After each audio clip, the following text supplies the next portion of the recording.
மக்கள் வழங்கும் பணத்திலிருந்துதான் வருண்குமார் ஐபிஎஸ் ஊதியம் பெறுகிறார் என்பதால் அவர் தனது வேலையை மட்டும் பார்க்க வேண்டும் என்று நாம் தமிழர் சீமான் கூறியிருக்கிறார். கோணம் 1.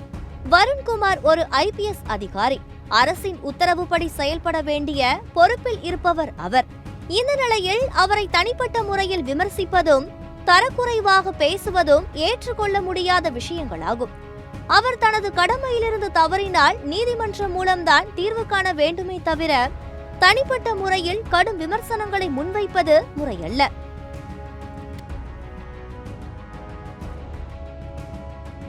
கோணம் 2. திரள் நிதியிலோ பிச்சை எடுத்தோ வந்த பதவியல்ல. கடினமாக உழைத்து இரவு பகலாக படித்து ரத்தம் வேர்வை கண்ணீர் சிந்தி சொந்த உழைப்பில் வாங்கிய வேலை.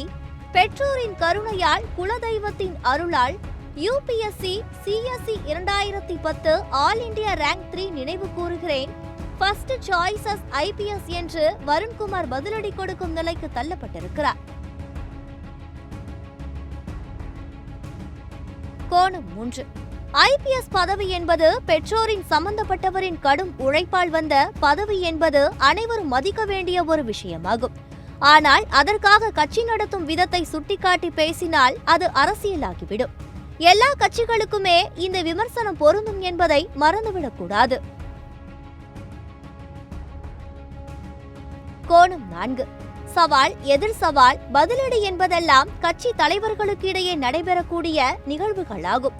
ஒரு ஐபிஎஸ் அதிகாரியும் ஒரு கட்சியும் அப்படி பரஸ்பரம் மோதிக்கொள்வது நாகரிகமல்ல என்பதை இரு தரப்புமே உணர வேண்டும். இது காவல்துறையின் நடவடிக்கைகளுக்கும் பொருத்தமாக இருக்காது. மேலும் இதையே அரசியலாக்கி தப்பித்துவிடும் நிலைமையும் உருவாகும். கோணம் 5.